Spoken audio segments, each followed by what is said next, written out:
update ng bayan. Maasahan anumang panahon.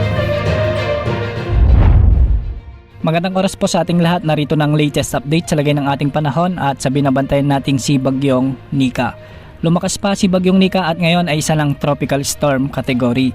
Huling namataan ang sentro nito sa layong 1,005 kilometers silangan ng southeastern Luzon. Taglay ang lakas ng hangin na maabot sa 65 kilometers per hour malapit sa gitna at pagbugsong maabot sa 80 kilometers per hour. Kumikilos ito ng medyo mabilis ng pakanluran sa bilis na 35 kilometers per hour. Dahil nga dito, itinaas na ng Pag-asa ang tropical cyclone wind signal number 1 sa southeastern portion ng Isabela, ang northern portion ng Aurora, ang southeastern portion ng mainland Quezon, sa may Polillo Islands, Camarines Norte, Camarines Sur, Catanduanes at ang northeastern portion ng Albay. Ang mga lugar na ito ay posibleng makaranas na ng mga pagbugso ng hangin at mga pag-ulan sa susunod na 36 na oras. Dahil nga sa patuloy na paglapit ng bagyong Nika, makakaranas na ng mga pag-ulan at pagbugso ng hangin ang lalawigan ng Catanduanes. Tulot na ito ng direktang epekto ni Tropical Storm Nika. Posible ang mga pagbaha at pagguho ng lupa, lalo na kung may mga umiiral na malalakas hanggang sa matitinding pag-ulan. Samantala sa nalalabing bahagi ng Bicol Region at Quezon Province ay magiging maulap naman ang mga kalangitan na may mga kalat-kalat na pag-ulan.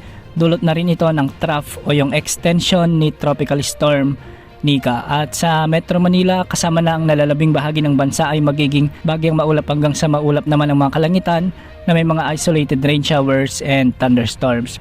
Dulot naman ito ng mga localized thunderstorms at hindi direktang epekto ni Bagyong Nika. Patuloy nakikilos si Bagyong Nika ng west, northwest o kanluran, hilagang kanluran hanggang sa matapos ang forecast period nito. Posibleng lumakas ito bilang severe tropical storm sa araw ng Lunes at posibleng maglandfall sa bahagi ng Isabela, Aurora area sa araw din ng Lunes ng hapon. Tatawirin nito ang mga kabundukan at kalupaan ng Northern Luzon at posibleng lumabas sa bahagi ng La Union o di kaya naman ay sa Ilocos Sur.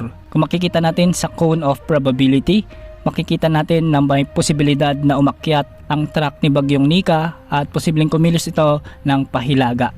Hindi rin natin inaalis ang posibilidad na mas bumaba pa ito, lalo na kung umiepekto ang northeasterly wind flow at high pressure area sa itaas o sa hilaga ng Pilipinas. Posibleng magiba ang forecast track nito at posibleng bumaba at makaapekto sa bahagi ng Central Luzon at hindi rin inaalis ang posibilidad na maapektuhan din ang Metro Manila. Sa mga kababayan natin na posibleng daanan ni Bagyong Nika, pinaalalahanan na natin ang lahat na maging handa at maging alerto dahil medyo may kalakasan muli ang Bagyong Nika na dadaan sa ating bansa. Posibleng malalakas na pag-ulan, kaya mag-ingat po lalo na yung mga lugar na bahain. Yan muna ang latest update sa lagay ng ating panahon.